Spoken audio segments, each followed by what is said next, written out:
Sering nggak sih kita lihat ada masalah di kantor langsung buru-buru cari solusi?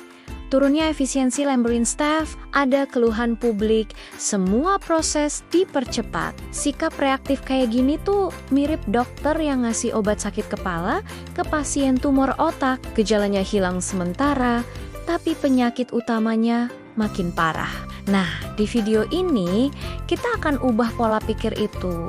Dari yang tadinya cuma pakai intuisi, jadi lebih tajam pakai data. Pertama, kita kenalan sama yang namanya root cause analysis atau analisis akar masalah.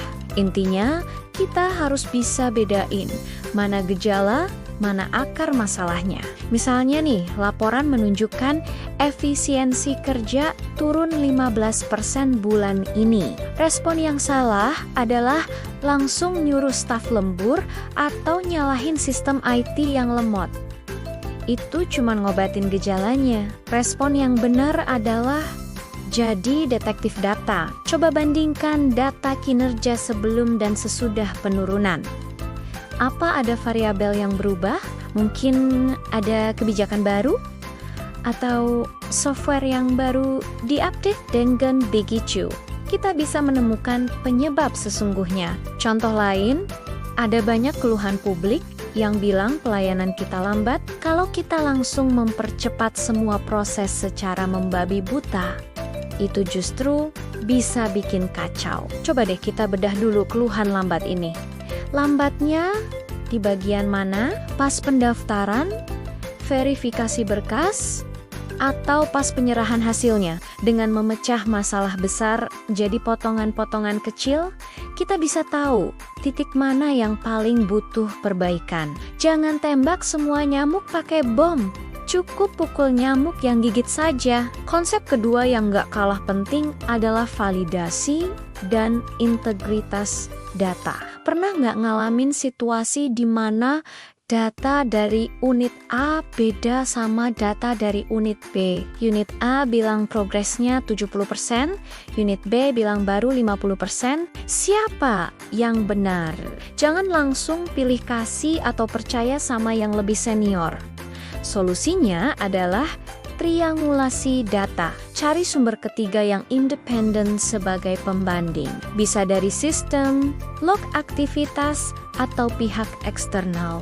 Selain itu, pastikan juga definisi operasionalnya sama. Jangan sampai unit A ngukur progres berdasarkan dokumen yang masuk. Sementara unit B ngukurnya berdasarkan dokumen yang sudah selesai diverifikasi. Bahasanya harus sama, biar datanya nyambung. Satu lagi, jangan pernah abaikan anomali. Misalnya kamu lihat laporan keuangan, total akhirnya sih benar, tapi ada satu angka transaksi yang aneh banget, jomplang dari biasanya. Jangan diabaikan cuma karena totalnya cocok. Angka aneh itu bisa jadi sinyal adanya kesalahan sistemik, fraud, atau proses yang salah di lapangan. Anomali adalah alarm yang harus kita periksa.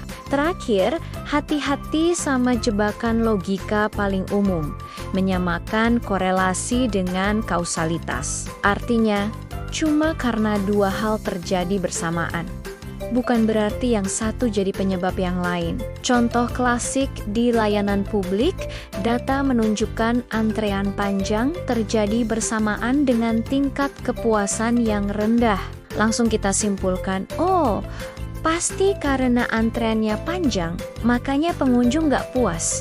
Belum tentu. Bisa jadi, saat itu AC di ruang tunggu mati. Jadi orang kepanasan dan gampang marah. Meskipun antreannya sebenarnya nggak lama-lama amat, jadi selalu uji asumsi kita. Korelasi itu petunjuk, bukan kesimpulan. Jadi tantangan buat kita semua, sebelum rapat berikutnya, atau sebelum mengambil keputusan penting, coba berhenti sejenak dan tanyakan pada diri sendiri. Solusi yang mau saya usulkan ini berdasarkan data yang valid atau cuma berdasarkan perasaan dan asumsi? Yuk, kita biasakan untuk stop berasumsi dan mulai validasi. Terima kasih sudah nonton sampai habis. Kalau kamu merasa video ini bermanfaat, Jangan lupa like, komen, dan subscribe ya. Sampai jumpa di video selanjutnya.